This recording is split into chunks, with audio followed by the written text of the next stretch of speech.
Sup Shredders, my name is Logan aka Spiderhands and welcome to an SP Patrons video today that I'm making for Dinnerhe as part of the custom monthly music review. And if we switch over to here, we have ourselves a track by Hikaru Utada, someone that I am familiar with at this point. I've received a few reviews for Hikaru Utada's work as my time as a music reviewer. Now this track is called Not in the Mood and it's 7 minutes 28, and today I'm going to be listening until the 7-minute mark as per the rules we have for the Patreon stuff. The max time limit is 7, and I just think it's just easier if someone sends through a song that is longer than 7 that I do it up until the 7-minute mark. I don't always want to, I'm hoping people just don't use that as an excuse to sing through the longest tracks I can possibly find, because, you know, like sometimes it's nice to have shorter tracks, but still, you know, it's all good. I'm doing these requests as fan requests, so it's totally fine. We're going to listen through this track from start till finish, and we're going to hear what we think. Let's go.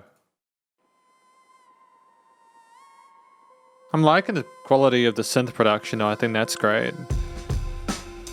The sound, the tone of the drums as well is kind of dope. That kind of laid back industrial vibe there.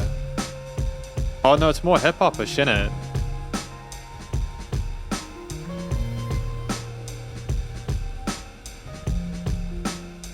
Laid back piano. Very chill and calming.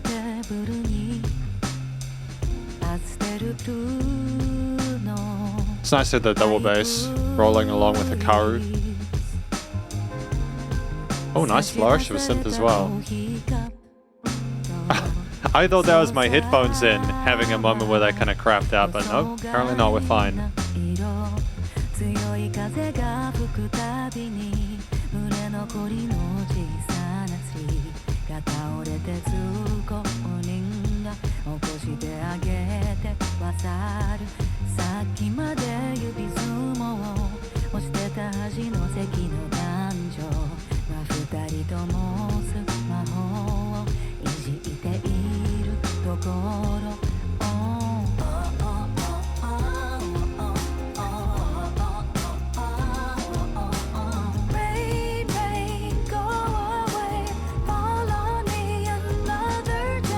That's like a variation on the Come Here Don't. There's a nursery rhyme like that in there. That was like a word salad, wasn't it? I'll try and be more articulate in future.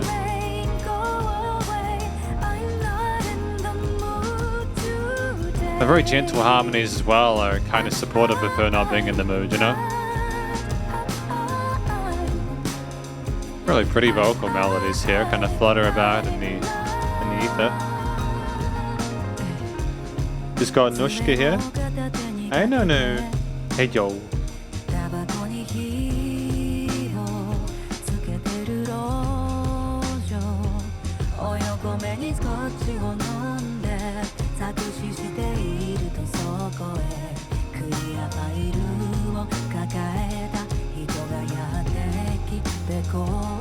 She's got a lovely warm texture to her voice there that I really appreciate there. You know, even though she's not in the mood, she's not being harsh about it.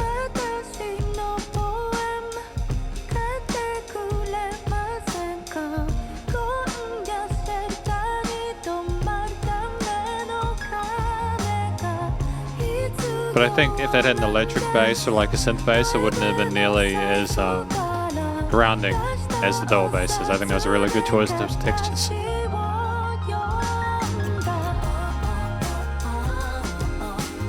Really simple, jazzy 7th chord motif. Oh, actually no, we had a transition there. Lots of activity in that low, in that double bass actually. And the piano is a nice spot up in that mid-range.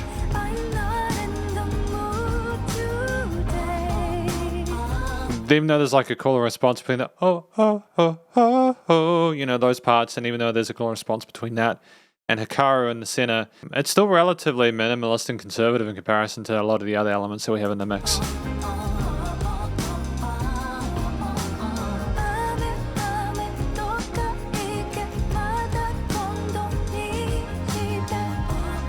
I mean, I don't really know if I need the lyric translation. Thanks to Dinnerhe for the lyrics, by the way, but I think I kind of get a bit the idea of what the song is about at this point, just English bits and the motif behind it.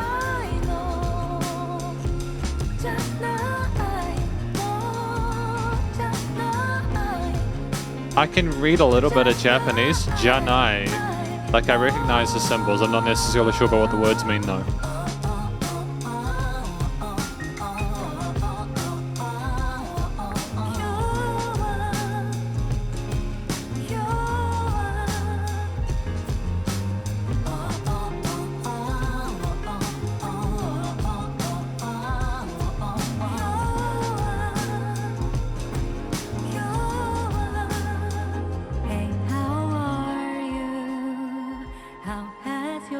It's fantastic to have so much of the arrangement just come out at this point, because it gives so much space for Hikaru just to have a conversation with the listener and then break that fourth wall.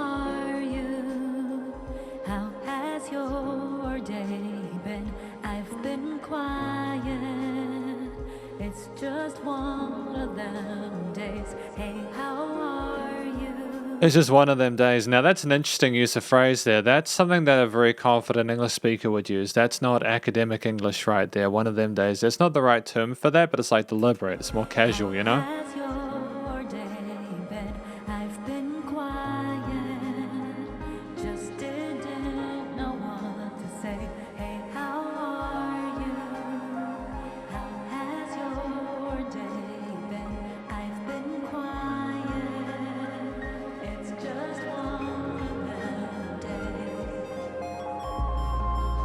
So I think the introduction to the sub bass of this part, as well as the synths on the right side, quickly changing the rate of oscillation, is kind of a fun texture. To have the cooler response between that and then these other kind of plucks coming on the left side. I think I like the production. I like the quality of the instruments on display here.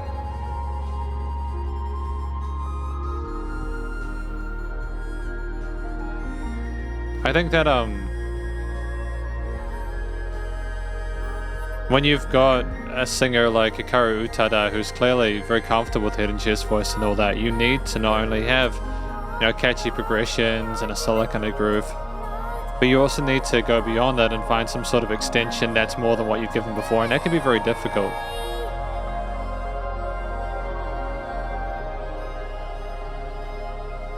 I remember seeing that she might have collaborated with Skrillex, and as part of this album I saw in the track listing for this album that's on, but I can understand why she would have gotten there.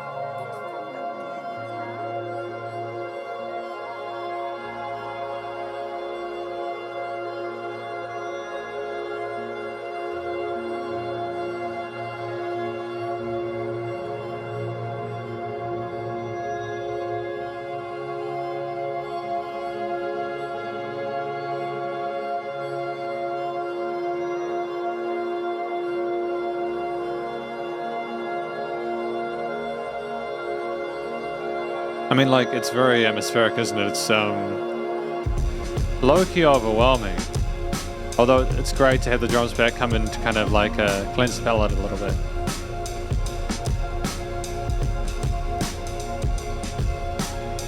And that's the 7-minute mark. We're going to have a look at the lyrics and do the conclusion, but I'm not really sure if I'm necessarily feeling that last part just because I don't understand why it exists. So we got the lyrics here, you know, on a candy pink table with pastel blue folding chairs. Thanks to Dinnerhe again for the lyrics. Someone's put out coffee cups and saucers in unexpected colour. Whenever the wind blows strong, the small trees topple over. Ones that couldn't get sold, passerby stand back up. That's interesting imagery. You know, people support those that can't support themselves, but then they just go their separate ways because they can't hold them forever, you know. So the Japanese part was a little bit more sort of detailed, which is why I'm kind of glad that I had to look through it.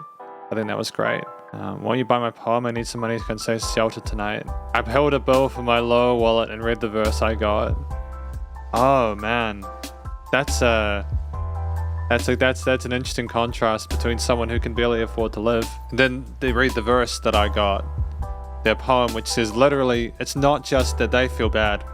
Yeah, hang on a minute, because this is the conclusion of my review of this track, Not in the Mood by Hikaru Utada. What do I think this track is about? I think it's about someone who has realized not only that they have problems and they're maybe struggling with some stuff like little inconveniences, but then they met someone who was homeless and realized how sort of insignificant their problems were in the grand sort of scheme of things, and maybe they've just been like, oh, okay, maybe I'm just not in a mood today, but there are people with worse problems than mine, so maybe I shouldn't allow it to ruin my day. I should be grateful for what I have and, you know, show some love to people that maybe I've been not having as much to do with because I've been so in myself and my own misery. And I think that's something that a lot of people can relate to. I certainly can. You know, sometimes you lose track of how big or small things really are. So I think that it's a good thing to write a song about. I'm sure a lot of people will relate to it. I think that in addition to that, the vocals from Hikaru Utada do represent the story well. I think she sounds like she has gone through what she's talking about. Obviously, her vocal technique is stellar. At this point, I've got very few to no complaints about it whatsoever. It's just that at this point, all I really need from Hikaru Utada is not only to do some interesting stuff like the vocal harmonies or like the flutters of like the ornamentation, alongside the synth bits later on, the variation of the loudness of it through automation that we had later on. It's more about having all that, but also just having it make sense with the story, and we did. It sounds like Hikaru is, you know, like it's very, very accessible and very chilled out, which is not always something that's a good thing, because sometimes if a vocal performance is too chill, it can seem disingenuous, because it's like, does a person actually really care about what they're talking about? But there's a kindness to her performance that kind of offsets that for me, and at least personally, subjectively. So, good stuff. Good stuff. Great track. I enjoyed it. The track itself is 7 minutes 28. I think that it was relatively good use of time. Like, I understand. It was almost like we had two songs, really. We had the first part was like verses and choruses with like instrumental backing with like the double bass.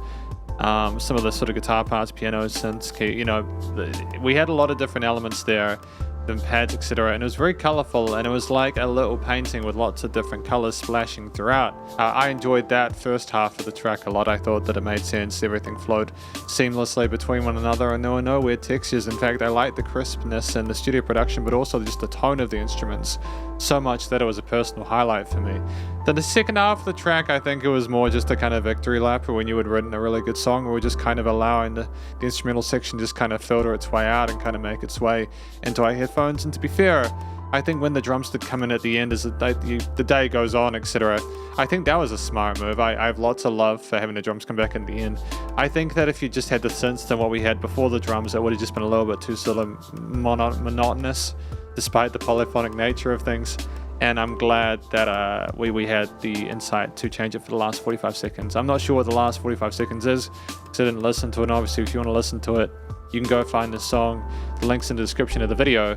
But no, it's a good use of 7 minutes, the 28, or at least the 7 minutes we had.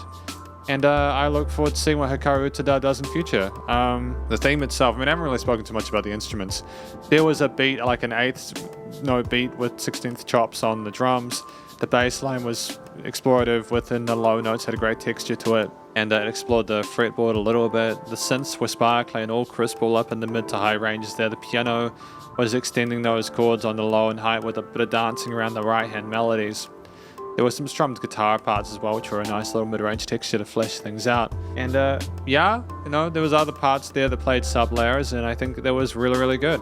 Ultimately, it's about establishing an aesthetic, a vibe, which Hikaru Utada did very well within this, that made sense with the story. Bittersweet, almost melancholic. And I'm not always a fan of that kind of stuff, but in this instance, I thought it was well done. So yeah, the motif, I think, made sense with the story and the vocals, and everything was stylistically cohesive. The studio production, recording, mixing, and mastering was commercial grade. There's not a note out of place, and it wasn't a pitch out of tune. No weird resonances in the frequency spectrum. Nice and wide in the stereo field with lots of automation and stuff, and the panning there to keep things interesting. Things were nicely notched within the frequency spectrum, so we didn't have too much busyness going on in the arrangement. There was clear attention to where things needed to be put in order to not argue with one another, and I'm really appreciative of that. We even had one thing on one side of the stereo field talk to another, and I kind of went back and forth and kind of flooded around a bit. I thought that was great, and little variations in the way that Hikaru's voice sounded as well, through effects modulation or filtering and stuff like that, alongside a consistency with the tone with like the compression and EQing and stuff. There was dynamic range to the performance, and it was nice and loud without pumping. And effectively, this is my review of Not in the Mood by Hikaru Utada. Hopefully you enjoyed it. If you did, please go show them some love via the various social medias and the Spotify page. Stay cool and stay safe, and please remember to support your local musicians and artists at this point in time, as they need the help more than ever with all the crazy stuff going on in the world. And I'll catch you in the next SP Patrons review. Spiderhands out.